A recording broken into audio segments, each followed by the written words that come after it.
માં બાળનું સાનિધ્ય છે, ભગવતી બેઠી છે, તમને ખૂબ અહીંયાથી વર્ષા છો, ખૂબ આપ્યું છે, પણ દીકરી એક એવું પાત્ર છે ભુવાજી, ખૂણામાં હુતી હોય અને એ દીકરીનું માંગવું આવે, જોઈજો એના હકપણની વાત આવે અને એ વાત લઈને કોઈ પરાયો માણસ આવે, ઓસરીની કોરે બેઠો હોય.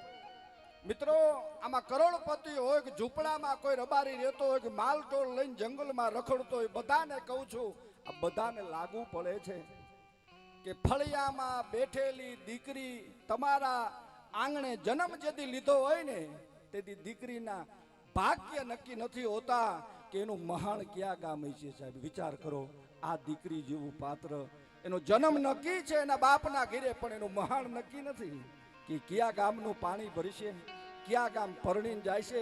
દીકરાનું તો નક્કી છે કે ગમે અહીંયા મરે તો મહાણ તો એના બાપના ગામમાં લાવીને એને અગ્નિદાહ દેવામાં આવે. જે દીકરીનું મહાણ નક્કી નથી, એ દીકરીઓના આપણે મૂળ કરીએ, એ દીકરીને દુખી થાય એવા રસ્તે બાપ. અને સાંભળજો, ઓહરીમાં બેઠેલ વ્યક્તિ એમ કે આ દીકરીના આટલા રૂપિયા હું દેવરાવું, જો તમારે વાહ હક પણ કરવું હોય, એ બોલનાર માણસની સાહેબ 72 તરિયા સુધી જો શાંતિ મળે ને તો અમે બોલવાનું છોડી દઈએ. અને આ દેવળમાં જે દીવા બળે છે ને એનું તેજ બાપુ ઘટી જાય. નથી જોતા એવા રૂપિયા ને એ પરિવારો.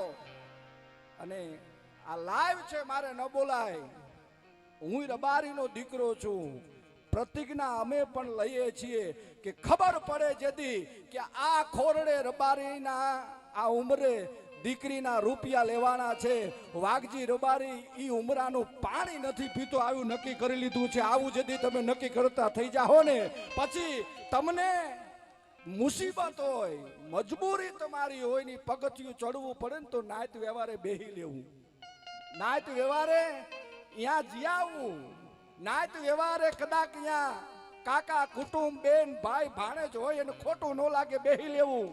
પણ તમારામાં જો કાંઈક ખાનદાની પડી હોય, તમારા લોહીમાં તમારી જનેતાના ધાવણનું એકાદું ફોરું પડ્યું હોય ને તો દુનિયાને ખબર કેદી પડે કે એક કહાઈ જો ગાયને કાપતો હોય અને કહાઈ વાળા પાસે તમારો બાપ બેહીને ભાત નો ખાય અને જે દીકરીને કહાઈથી બે જ દીકરીના રૂપિયા લે એના ઉંમરે ચડી અને જેથી તમે એનો રોટલો આરગશો.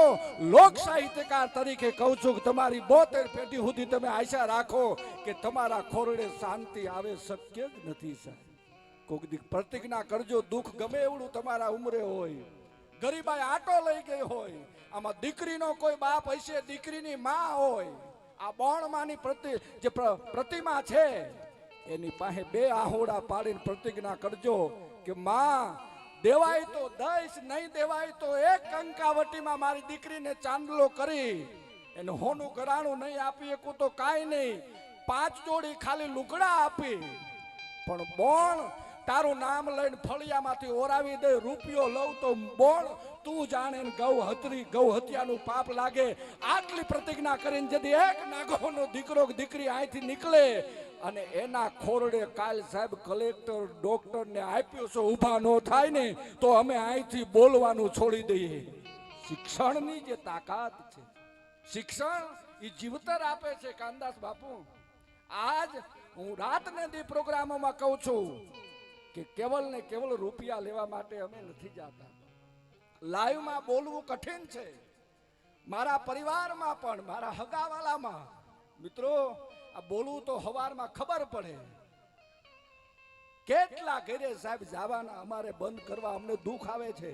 હું તો જાહેરમાં કહું છું કે જેથી આ જ્ઞાતિમાં આ ધરતી માથે કોઈ ભુવાજીઓ એવી પ્રતિજ્ઞા લેતા થાય કે હું પિયાલો બાણનો પીવું છું, હું પિયાલો ગોગાનો પીવું છું, હું પિયાલો મહાશક્તિ માં મેલડીનો પીવું છું, જે ખોરડે દીકરીઓના રૂપિયા લેવાય અહીંયા જો ઢગલું માંડું તો હું ભૂવો નહીં, મારી માતા નહીં. સાહેબ આવી પ્રતિજ્ઞા એવું જેથી લેવાય હે ને તેથી આ નાતને, આ સમાજને સાહેબ નવો સૂરજ ઉગશે. એટલે